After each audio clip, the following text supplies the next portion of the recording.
Today, we're diving into the misty rain-soaked world of Twilight. But don't worry, I'm not here to discuss sparkly vampires or teenage angst. We're focusing on something far more substantial: architecture. Specifically, how the exteriors and interiors in Twilight help tell the story. And yes, we'll be analyzing actual scenes, so get your popcorn ready.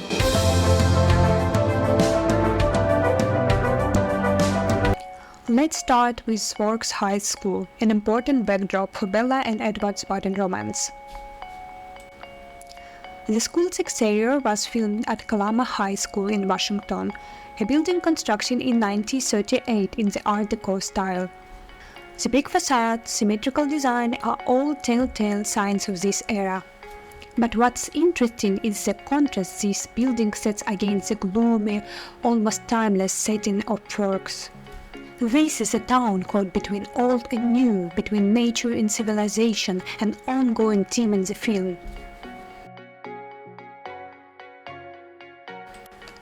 Next up, the Cullen House.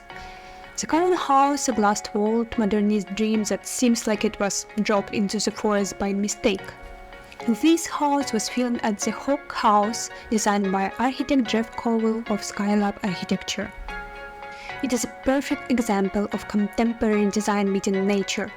You can see this in how the house almost disappears in the surrounding trees. The extensive use of glass blurs the line between inside and out, mirroring the blurred line between the human and vampire worlds. What I love about this house is how it subverts traditional vampire lore. Forget dark castles and cobwebs, this is a light-filled, airy space. The sleek lines and minimalist design tell us a lot about the Cullens. They are not your typical vampires, they are modern, refined and very much in control of their environment. Even their interior furnishings are sparse, reinforcing the idea that these are beings who have outgrown human materialism. But it also adds a layer of coldness, a reminder that despite their appearance, they are not quite human. And speaking of minimalism, notice how there is no bed in Edward's room. This might seem like throwaway detail, but it's actually crucial. The absence of a bed is a subtle architectural choice that reminds us this is not a place of rest. For vampires who don't sleep, the bed is unnecessary, again blurring the line between what is human and what is not. Now let's talk about Bella's house. It's a complete 180 from the Cullens mansion.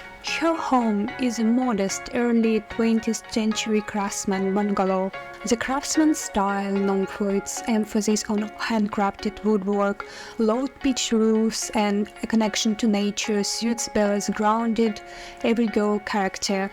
There is a warmth and coziness here that contrasts sharply with the Cullens' cold modernism. Interestingly, the interiors were shot on a sound stage, yet they perfectly capture that snug, living feeling. Just check out the wood paneling, the cluttered kitchen, and those narrow hallways. Bella's house is also a space of transition. Notice how the narrow corridors and small rooms create a sense of confinement. It's a place she's outgrown, both literally and metaphorically, as she becomes more entwined with the vampire world.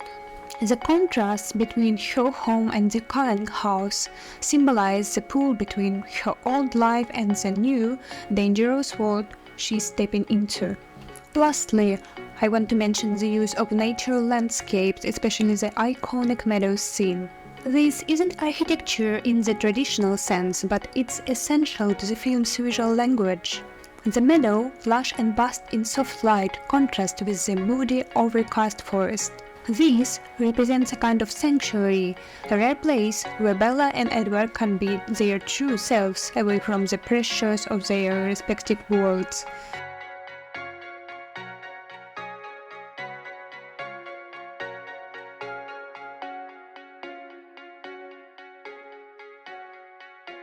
So next time you watch Twilight, try to look past the melodrama and sparkling skin and pay attention to the spaces these characters inhabit.